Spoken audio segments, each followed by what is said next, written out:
观历史浮沉，迎职场先机。大家好，我是李某。人在职场啊，谁没过这样的憋屈啊？明明能力不差，熬夜加班是常态，可能晋升名单里永远没有自己。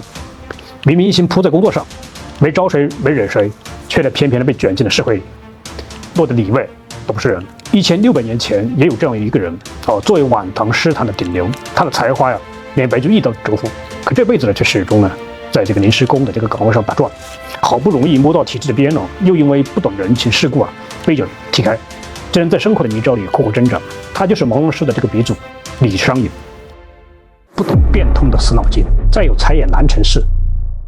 李商隐呢，是个在苦水里泡大的孩子，他自有家贫，10岁了，父亲去世后，他就靠帮人呢抄书、春米补贴家用懂事的让人心疼。幸好呢，有一位叫李处士的这个隐士高人收他为徒弟，教他诗文书法。李商隐也很争气，16岁就写出了《才论》《圣论》2篇大爆款，引来无数大佬点赞、收藏、转发，其中就包括当时的东都留守令狐楚。令狐楚见李商隐家里穷得揭不开锅，便将他接到自己家里当亲儿子养。这位呢，可是李商隐人生的这个重要的人物。他不仅管吃管住，还带李商隐呢见遍文坛大佬，甚至让他呢和自己的儿子令狐桃一起读书。有一次令狐楚带他去拜见白居易，也许呢是被李商隐的这个才华所折服50多岁的白居易竟然当场就发出感慨：我死后能做你的儿子就知足了。年少成名了，又有大佬背书，换谁了都会觉得前途一片光明。李商隐呢也不例外他天真的以为只要有才华，功名富贵呢自然会找上门来。可现实狠狠地打了他一记耳光。唐朝科举有个不成文的规矩，考生要提前把自己的诗文送给主考官行卷，相当于现在的简历作品集。李商隐也照做了，可他的诗里全是生僻典故，主考官看半天都看不懂。其实呢，这时候如果稍微变通一下，加上这个注释，换几首通俗点的这个诗文就行。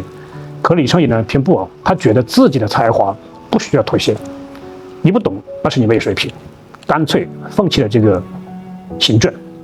结果呢，连续5次科考都名落孙山，自己呢被打击的稀烂他既不像这个陶渊明那样能放下功名，甘愿呢归隐田园，又不可能为了那个目标灵活变通，只能在这个想做官和不愿妥协之间内耗。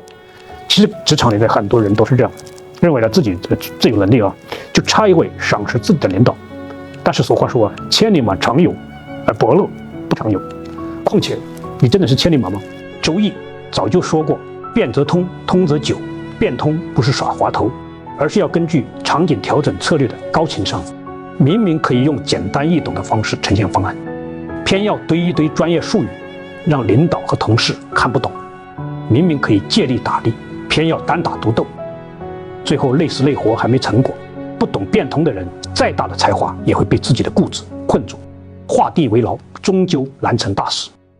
职场信任比能力重要，背叛只会断了自己的路。连续科考失利后李商隐呢实在是扛不住了找到令狐桃哭诉。令狐桃呢念及这个兄弟情分，在主考官面前呢就极力的指荐他。第6次科考，李商隐呢终于金榜题名，刚考上进士，好事就找上门来。节度使毛茂元看中了他，不仅邀请他加入了幕府，还想把女儿王艳美嫁给他。李商隐呢一见王艳美就动了心想都没想就答应了这门亲事。他不知道的是，这桩看似美满的婚姻其实是个陷阱。当时的朝堂正闹牛李党争，令狐家是牛党的核心，而王茂元是李党的骨干，两派势同水火，互相倾轧。令狐家对李商隐有再造之恩，按道理他该站在牛党这边，可他转头就娶了李党的女儿，在所有人眼里，这不就是背恩负义吗？更要命的是，他心里还惦记着令狐家的恩情，不肯彻底投靠李党，结果整了个猪八戒照镜子，里外都不是人。牛党骂他忘恩负义，处处打压；李党觉得他立场不坚定，不值得信任，也不肯重用他。最后，李商隐被彻底挤出了体制内，只能到处做幕僚谋生。职场里也是这样，能力决定你能走多快，当然信任决定你能走多远。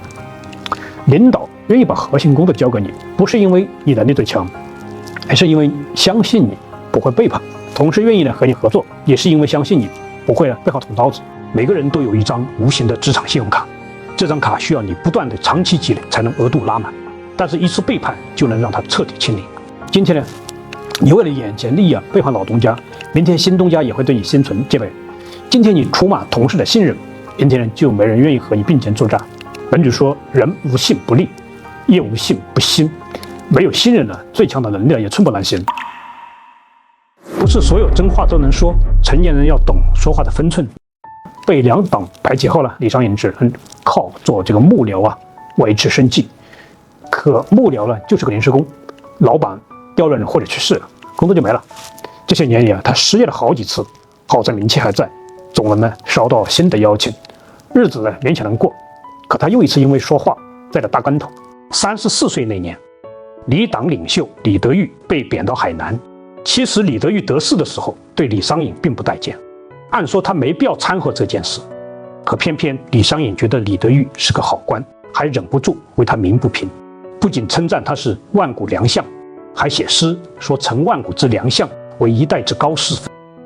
这个动作的意思呢，在官场的人看来就是我不怕牛党的人记恨，誓要为李党卖命。这句诗很快传到了牛党耳朵里，结果呢，彻底把牛党得罪死了。没过多久邀请他做府中幕僚的李党成员，这样也被贬了，失去了招纳幕僚的这个资格。李商隐呢，这次的老实人失业，对吧？这傻眼了，家里呢有老婆孩子要养，自己呢又没有积蓄，走投无路的他只能回来求牛党。可人家哪会搭理他呢？小时候我们总被教育要实话实说，可长大后才发现成年人的世界里说话要讲分寸，不是所有真话都能一吐为快，有些话按在肚子里，比说出来更安全。职场里呢更是如此，领导做的决策你不认同，没有必要当场反驳；同事的方案有问题，没必要当众指出；对其他部门的不满，没必要到处抱怨。你以为的直言不讳，在别人眼里可能是故意找茬，立场有问题。该说的话呢，点到为止；不该说的话呢，绝口不提。这才是职场人该有的清醒。利益面前别赌人性，靠谁都不如靠自己。走投无路的李商隐呢，只能放下尊严去求曾经的兄弟令狐头。此时的令狐头呢，已经是当朝宰相，权倾朝野。而李商隐呢，只是个四处漂泊的这个幕僚。当初李商隐娶王茂元之女后，令狐头就认定他背叛了自己，对他恨之入骨，还暗中处处打压他。李商隐抱着最后一丝希望，写信给令狐头，希望他看在少年情分上拉自己一把。可他还是低估了人性，令狐头竟然没有直接拒绝，反而给了他一个太学博士的职位。这个职位正是李商隐年少时吐槽过的。他曾经对令狐娇说：“咱们这辈子可千万别混得像韩愈。”你看他做了3年太学博士，结果家里人饿得头晕眼花，大冬天孩子连棉衣都没有，冻得嗷嗷叫。令狐头的做法呢，无疑是明晃晃的羞辱。可李商隐呢，没办法，只能接受。这份工作薪水呢微薄，根本养活不了全家。